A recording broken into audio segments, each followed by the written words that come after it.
Hi, this is Pastor Randy with a look at the Encounter Adult Sunday School lesson for Sunday, October 11th, 2020. As always, I encourage you to read the lesson for yourself so that you can make sense of these personal thoughts, as well as allow God to speak to you in ways that are personal to you. Today's lesson is drawn from Exodus chapter 32, verses 1 to 14, and deals with Aaron, the brother of Moses, building a golden calf and the people of Israel worshiping that calf while Moses was on the mountain receiving the Ten Commandments. The first of which, of course, is found in Exodus chapter 20, verse 2. I am the Lord your God, and you shall have no other gods before me. You shall not make for yourself an idol in the form of anything in heaven above, or on the earth below, or in the waters below. And you shall not bow down to them or worship them. The author asks, how is idol worship different today from the ancient world? Several pages later, he answers the question by saying, an idol is anything or anyone who takes the place of God in our lives. He suggests that we can look at what we spend our money on to see what we find most important to us. And he reminds us that Jesus said, where your treasure is, there your heart will be also. So the question is, where's your heart? What matters most to you? If it isn't God, then you have an idol problem. Maybe we aren't so different from the people of Israel in the wilderness. The lesson points out that the choice of making an image of a bull was not an accident. The Israelites had been slaves in Egypt for over 400 years. No prophet appeared during that time, and undoubtedly they became influenced by Egyptian culture. And one of the Egyptian deities was Apis, who was a bull-like figure believed to serve as an intermediary between humankind and the powerful deities.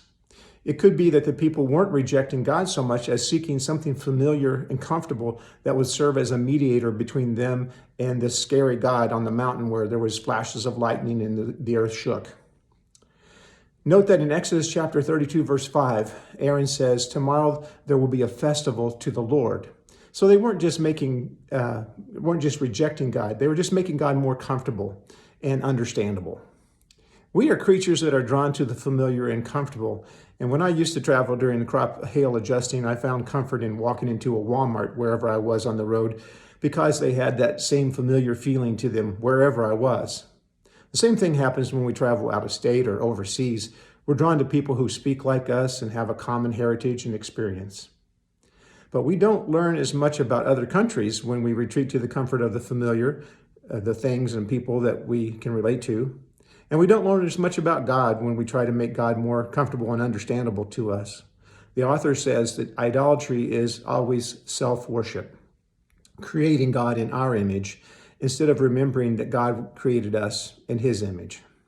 The people of Israel will replay this story again and again. King Solomon took wives who worshiped other gods, and he eventually was swayed by them into building altars for them and worshiping them as well. As a consequence, God divided the kingdom in two, with Solomon's son Rehoboam ruling the southern kingdom of Judah, which is including Jerusalem, where the temple was, and Jeroboam ruling the northern kingdom of Israel.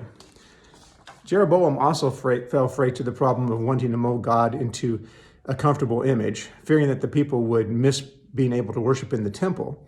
In Jerusalem, he built temples at Bethel and Dan. So let's take a look at the map here behind me so you can see. Dan is up here far to the north where this orange arrow is. We go past the Sea of Galilee. Bethel is down here close to Jerusalem. I can find my place. There we go. And the yellow. And Jerusalem is in the pink, where the pink is. So Dan was way up here to the north. And I wanted to show you that at Dan, he set up these places to worship. This was the high seat area, the Bema area, and the area there where they had sacrifices right in front of it.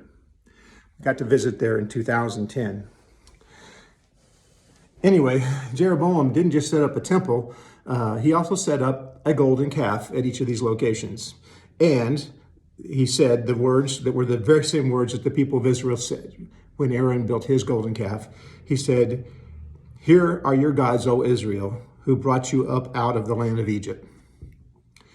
As Yogi Berra says once, it's like deja vu all over again. We would be wise to set our minds on God and ask ourselves, what things or practices in my life might threaten to turn my heart away from God? to take the place that only God deserves. What's my golden calf? By the way, we do have an intermediary. We don't need APIS. The Holy Spirit intercedes for us when we don't know how to pray. And we all need that help. And that's no bull. Until next time, this is Pastor Randy.